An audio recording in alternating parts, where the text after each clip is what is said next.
Si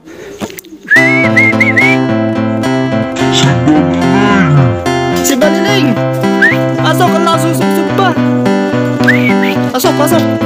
Si Baliling, guys! Alright mga kalapatids, what's up sa inyo? So for today's video mga kalapatids, eto na, first lap derby sa bagong club. At meron tayong in-entry na dalawang ibon, yun nga si Baliling at saka si Gracer, yung makulit nating ibon. Kinarga nga natin sila nung Biyernes pa mga kalapatids. Bali matutulog sila ng 2 gabi sa truck mga kalapatids. Ganoon naman talaga pag derby, Biyernes pa lang ang loading tapos papawalan sila ng Linggo ng maga. Ang release point pala mga kalapatids is Candelaria, Quezon. Ang air distance natin doon is nasa 199 kilometers, kulang 200 na mga kalapatids, malayo-layo na to. Pero bago namin reload nung Biyernes mga kalapatids is nag-midtos muna tayo. Shoutout pala kay Kuis Balingkongan at kay Kuya Noel Lucom na nagsabay sa ating ibon para ma-midtos. So naging maganda naman yung midtos natin. Nauna si Baliling mga kalapatids, maganda yung uwi niya. Kaso ang problema, si Gracer mga kalapatids is na late. So grabe abangan namin first lap derby kasi ito yung critical. Kasi pagka hindi ka nag-clock ng first lap derby malamang gulong na agad. Kaya kabado ako nung nag-aabang ako nung Sunday. So paano ba mga kalapatids? Panoorin na natin to at baka panoorin pa ng iba.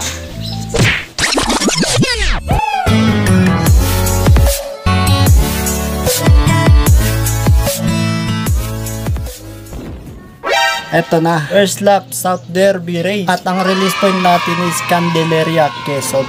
So pinawalan sa Quezon mga kalapatids ng 6:40 yung mga ibon. Time check, ayan, 9:17 na. 1-2 na lang speedan dito. Ang air distance pala natin mula Candelaria, Quezon to Talavera, Nueva Ecija is 199 kilometers air distance. At sinali nga natin si Gracer at saka si Baliling, ayun, asawa ni Uno. Ayun. So good luck sa atin at sa mga lahat ng kasali, sana makapag-clock tayo. Samantala mga kalapatids, yan yung weather forecast dito sa ating location. Ang ganda, walang kahangin-hangin, sobrang init ngayon, grabe. Time check, 9:18 na at mag-abang na nga tayo.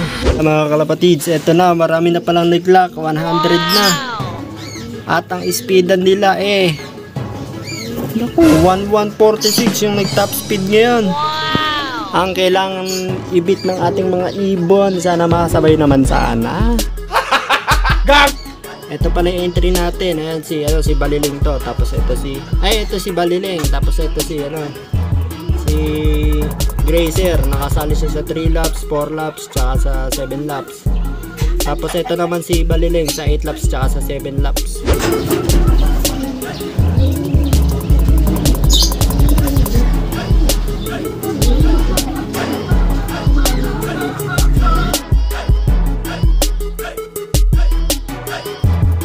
Makapag-clock kaya yung dalawang ibon natin sa palagay niyo mga kalapatids?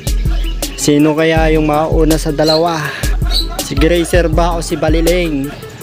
Binigay naman na natin ang lahat sa kanila. Chamba na lang ang kulang mga kalapatids kung makakauwi pa yung mga ibon natin. Dahil hindi nga natin alam kung ano yung magiging kapalaran nila pag pinawalan na sila dun sa truck. Meron lambat, pero kung nambabaril, at saka yung Bursiboy Dagi, hindi mawawala. Sana malagpasan nila yung mga yun. Time check, 9:30. 1-1 na lang speedan dito, wala pa tayong ibon. Candelaria, Quezon lap. Naku po, nasan na kayo?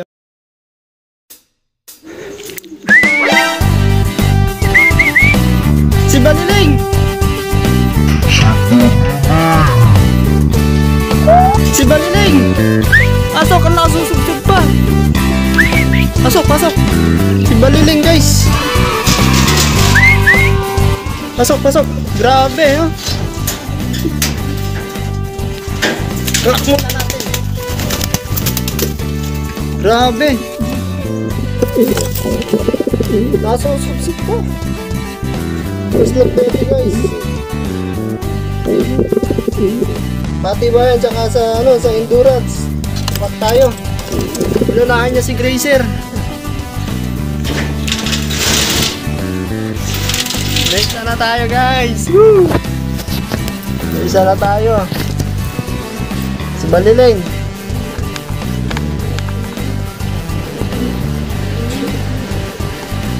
Check muna natin.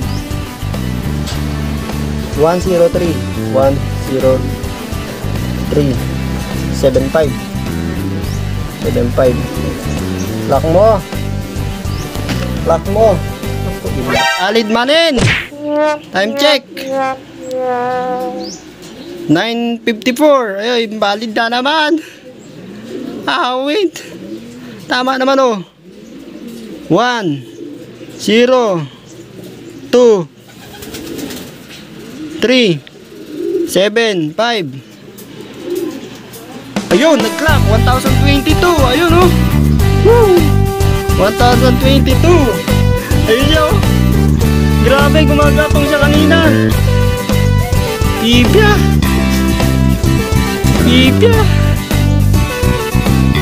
Gumagapang kanina rito. Ayos. Ayun, nakikipaglambingan na si si Baliling. Samantala si Grazer wala pa mga kalapatids. Kanina pa rito si Baliling. Ano nangyari sa'yo boy? Kainin muna natin si Kolokoy. Wala pa yung asawa, yung yung kasama niya. Wala pa si Grazer mga kalapatids. Ayos, live to. Pati bayan, tsaka sa endurance, tsaka first lap derby. Clock. Good clock mga kalapatids. Pan 300 plus siya out of 2,800 plus birds na naka-entry. Nice boy. Humabol sana yung kasama mo. Time check 10:46. Ang cut-off namin 11:24. Malapit na cut-off. Wala pa rin si Grazer. Pero not bad. Meron tayong isang clock. Good clock guys. Good clock. Habang lumalayo, gumaganda yung speed ni Baliling. Hindi ko in-expect to. Siya pa unang uuwi. Sobrang init na nga ng panahon dito sa amin. Grabe. Talaga ng first lap guys. Ang ganda na ng uwian ni Grazer. Tapos first lap ganito pa. Mag-clock sana, umabot sana siya.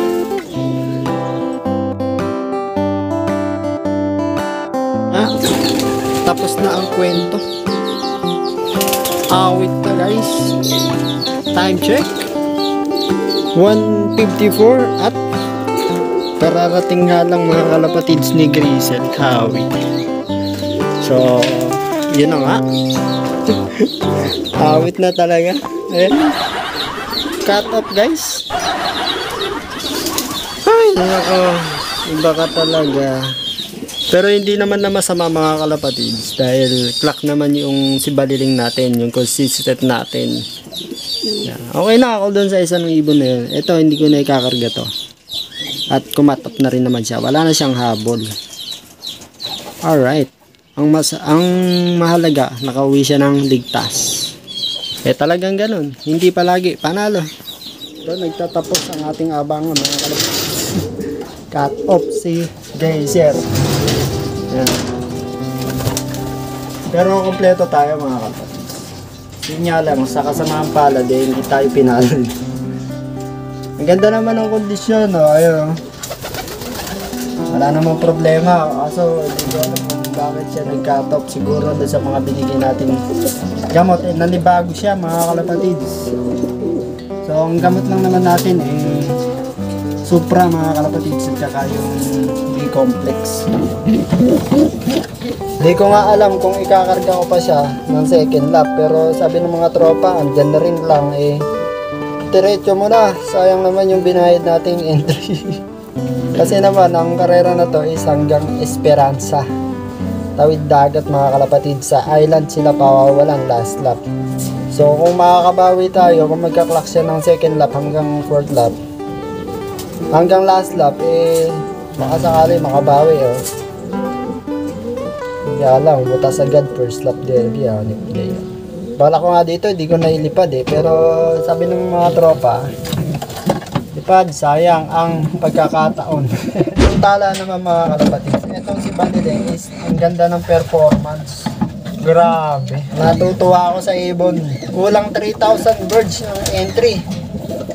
Eh pang ano siya, 300 plus mga kalapatids. Hindi na masama. So ayan, si Baliling, clock, live. Pati bayan, tsaka sa endurance, live siya. Ang naging speed niya is 1,022. Alright. Yes sir. Siya pa pala yung ano, tatatag. Hindi nga ako nagkamali. Kako nga, baka ito pa yung matira. Sana mga kalapatids, umabot tayo hanggang dulo. Hindi siya mabutasan. First time namin to, Esperanza. Pero nakapagpauwi na tayo sa bungad ng ano ng Masbate, yung Burias Island. Nakapagpauwi na tayo ron si si Lady Bass. At pang 28 siya sa clocking nung final lap ng Burias Island. So sana maulit natin. Kaso ito mas matindi, Esperanza pawawalan sa dulo. Paano ba mga kalapatids, hanggang dito na lang ating video. Kita-kits sa next lap, next Sunday mga kalapatids. Maraming salamat sa inyo mga kalapatids sa walang sawang pagsuporta. Happy flying mga kalapatids. Peace.